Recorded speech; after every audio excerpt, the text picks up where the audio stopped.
When we do our area defense, naturally we want to have a really good, strong position that we can annihilate the enemy in our kill zone, in our engagement area, and really just put the hurt on them right here where we want. But at the same time, we don't want them to be at full strength when they get to us. We want to make sure that they are worn down and prepared so that they can be properly destroyed in place over here. So it's very important that even for area defenses, we have what's called depth, a defense in depth. And what this basically is you have different layers of defensive positions that will collapse down. And in doing so, as the enemy comes through, the enemy will get worn out and they will expend ammunition and take casualties, so that when they finally get to your defensive position over here and get in your engagement area, they are very easy to take care of.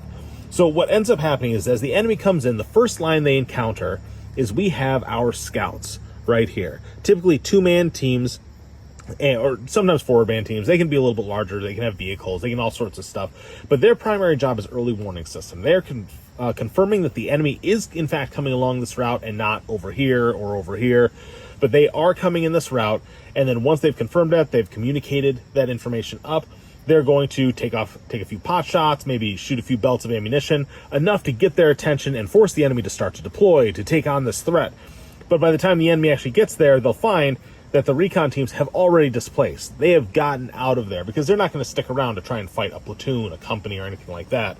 But in doing so, the enemy may have taken a few casualties. They have shot off a good amount of ammunition trying to get fire superiority on positions that no longer have our guys in them.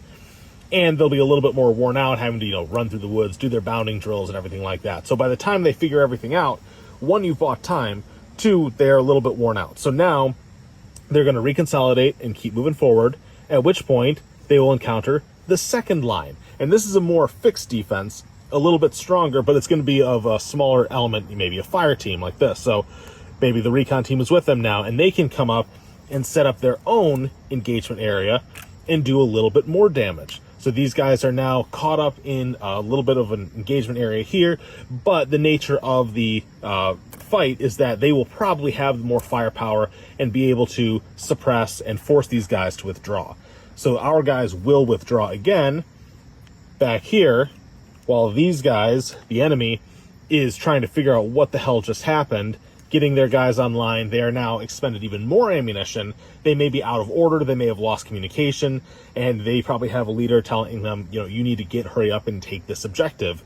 At which point they are going to be then moving forward, disoriented, coming in piecemeal, with limited ammunition, not as coordinated as they normally would be, at which point you will be able to destroy them much more easily when they actually get on the objective.